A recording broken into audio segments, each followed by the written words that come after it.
Hello guys, welcome back to our YouTube channel. तो इस video के अंदर हम डिस्कस करेंगे क्लास 11th का maths NCERT chapter number 3 trigonometric functions, जिसकी एक्सरसाइज 3.1 का क्वेश्चन नंबर 6। क्वेश्चन नंबर 6 है हमारे पास। If in two circles arcs of the same length subtend angle 60 degree and 75 degree at the centre, find the ratio of their radius.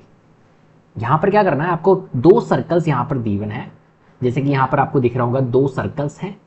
अब दो circles के अंदर आपके ये बोला गया है कि दोनों सर्कल्स के जो आर्क है ना, लेंथ ऑफ आर्क ये सेम है। देखिए यहां पर बोल रखा है arcs of the same length, तो लेंथ जो है इनकी, ये दोनों की दोनों क्या है, यहां पर सेम है। ठीक है, और यहां पर गिवन है कि 60 डिग्री यहां पर बना रहा है, length subtend angle 60 degree and 75 degree at the centre. एक सर्कल के अंदर तो थीटा जो है वो 60 डिग्री है और एक सर्कल के अंदर 75 डिग्री यहां पर थीटा है। आपको फाइंड करना है जो रेडियस होगा, इनका रेशियो आपको फाइंड करना है। Find the ratio of there radii, मतलब यहां पर जो रेडियस 1 है और रेडियस 2 है, इन दोनों के बीच में आपको रेशियो बताना है। तो क्या है, देखिए यहां पर हमने इसको R1 बोल दिया और इसको R2 बोल दिया। इस तरीके से आपको फिगर बना लेना है। ठीक है, और अंडरस्टैंडिंग आपकी क्रिएट हो ही गई होगी यहां पर। अब देखिए अपने को क्या करना है, यहां पर बोल रखा है लेंथ जो है ना इन दोनों की वो सेम है। क्लियर है, लेंथ ऑफ आर्क जो है वो इन दोनों की सेम है। तो यहां पर अपन लेंथ ऑफ आर्क वाला फॉर्मूला लगा देंगे। आपको पता होगा एक फॉर्मूला होता है theta, theta is equal to L by R वाला फॉर्मूला। इस फॉर्मूले का अपन यूज करेंगे, लेकिन इसकी एक कंडीशन है। क्या है कंडीशन, कि थीटा जो होता है वो किस फॉर्म में होता है, इन रेडियन फॉर्म में होता है। किस फॉर्म में होता है, रेडियन फॉर्म में होता है। थीटा आपका रेडियन फॉर्म में होना चाहिए, लेकिन यहां पर मुझे बताओ कि थीटा जो है वो किस फॉर्म में है। तो यहां पर थीटा है हमारा डिग्री फॉर्म में। तो पहली बात तो यह है कि ये जो थीटा है, जो डिग्री फॉर्म है, इसको रेडियन फॉर्म में कन्वर्ट करना पड़ेगा। और रेडियन फॉर्म में कन्वर्ट करने के बाद में इस फॉर्मूले का यूज करके हम यहां पर क्या निकालेंगे, हम यहां पर इनकी रेडियस का रेशियो निकालेंगे। आपको पता है लेंथ जो है वो तो सेम है ही, तो रेडियस का रेशियो हम इस फॉर्मूले का यूज करके निकाल लेंगे। तो पहला काम अपन यहां पर क्या करेंगे, इनके थीटा को क्या करेंगे, हम एक तरह से रेडियन में कन्वर्ट करेंगे। पहला काम अपने को यही करना है। ठीक है, तो इनके थीटा को हम क्या करेंगे, रेडियन फॉर्म में कन्वर्ट कर लेंगे। अब देखिए यहां पर सबसे पहली बात, इस फॉर्मूले का यूज करके हम रेडियस का रेशियो कैसे निकालेंगे। तो थीटा जो होता है L बाय आर होता है, थीटा जो होता है वो L बाय आर होता है। तो रेडियस का रेशियो निकालना है तो हम इसको क्रॉस मल्टीप्लाई कर देंगे, तो ये हो जाएगा R into theta is equal to L। ठीक है, तो R निकालना है तो R इज इक्वल टू हो जाएगा L by theta. R is equal to हो जाएगा L बाय थीटा। क्लियर है बात। अब देखिए यहां पर R रेडियस का रेशियो निकालना था तो हम ये फॉर्मूला भी यूज कर सकते हैं, लेकिन थोड़ा सा इजी कैलकुलेट अगर हम करना चाहें तो हम ऐसा भी कर सकते हैं। Theta is equal to L by R है। ठीक है, अब हम क्या करेंगे, L इंटू 1 और R इंटू थीटा हो जाएगा, तो L is equal to R theta हो जाएगा, R थीटा हो जाएगा। अब यहां पर क्या करेंगे, ये लेंथ ऑफ आर्क है। ठीक है, ये लेंथ ऑफ आर्क है, तो लेंथ ऑफ आर्क क्या आ गया हमारा, R थीटा आ गया। अब देखिए यहां पर रेडियस जो है वो अलग है, रेडियस 1 है, R1 इंटू थीटा है। और इस वाले के लिए जब हम लेंथ ऑफ आर निकालेंगे तो वो क्या निकलेगा, R2 इंटू थीटा निकलेगा। इस फॉर्मूले का यूज करके भी आप इस क्वेश्चन को सॉल्व कर सकते हो। ये ज्यादा इजी रहेगा। जब हम रेशियो निकालेंगे ना तो उसको इक्विवेलेंट में रख लेंगे, क्योंकि यहां पर इसने क्या बोला है, लेंथ ऑफ आर्क जो है वो दोनों की इक्विवेलेंट है। तो हमने क्या ले लिया, L निकाल लिया, तो L को दोनों को इक्विवेलेंट में रख लेंगे। क्लियर। तो यहां पर देखिए हम कैसे करेंगे इस क्वेश्चन को। सबसे पहले जो चीज गिवन है उनको हम लिख लेते हैं। तो length of arc of first circle इसने बोला है और length of arc of second circle हमने ले लिया। क्लियर है।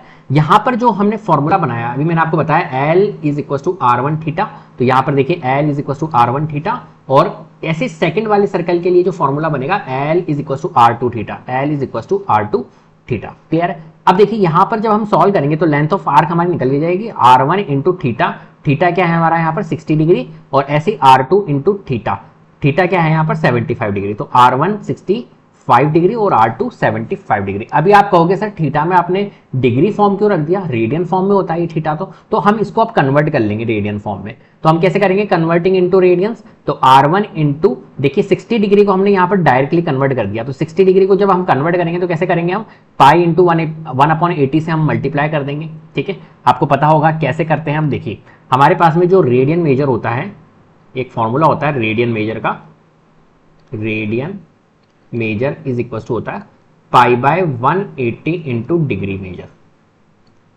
ठीक है।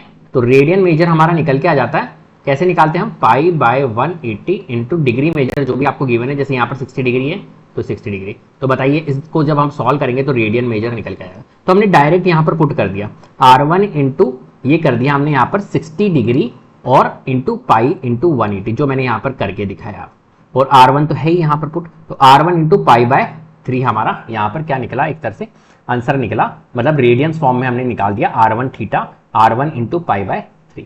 ऐसे हम इसका भी कर लेंगे, तो जो हमारा निकलेगा R2 into 75 degree into pi by 180, और जब हम इसको रिड्यूस करेंगे तो R2 into 5 by 5 pi divided by 12 हमारा निकल जाएगा। क्लियर है। अब देखिए ये जो चीज निकली वो क्या निकली, हमारी लेंथ ऑफ आर्क निकली, जो ये L है, ये जो है R1 इंटू पाई बाय 3, ये क्या निकली हमारी, ये लेंथ निकली है, L निकली है, और यहां पर भी ये क्या है, लेंथ है। और यहां पर क्वेश्चन में क्या गिवन था कि जो लेंथ है ना वो दोनों के क्या है, गिवन है।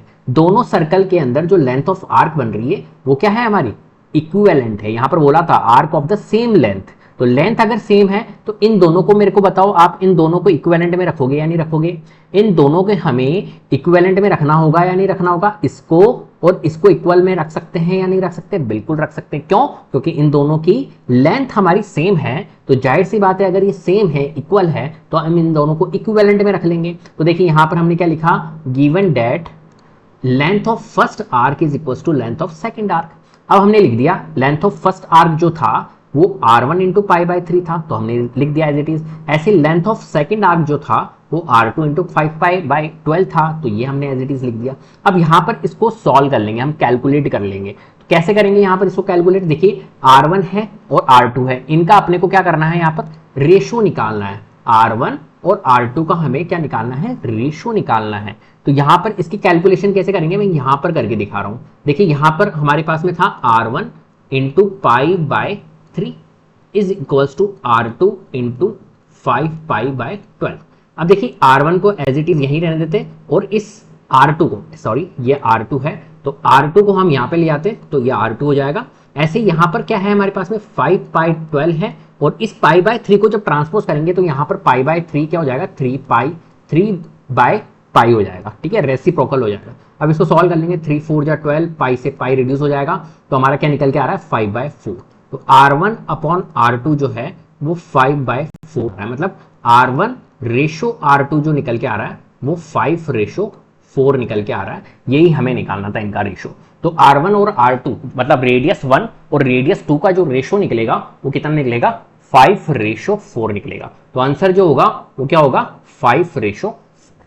क्लियर है। इस तरीके से आपको यहां पर इस क्वेश्चन को सॉल्व करना है। तो उम्मीद करता हूं आपको वीडियो पसंद आई होगी। अगर वीडियो पसंद आई है तो प्लीज लाइक कीजिए, शेयर कीजिए, चैनल को सब्सक्राइब कर लीजिएगा, बेल आइकन को जरूर प्रेस कर लीजिएगा, जिससे कि अपकमिंग वीडियोस के नोटिफिकेशन आपको टाइम टू टाइम मिलते रहे।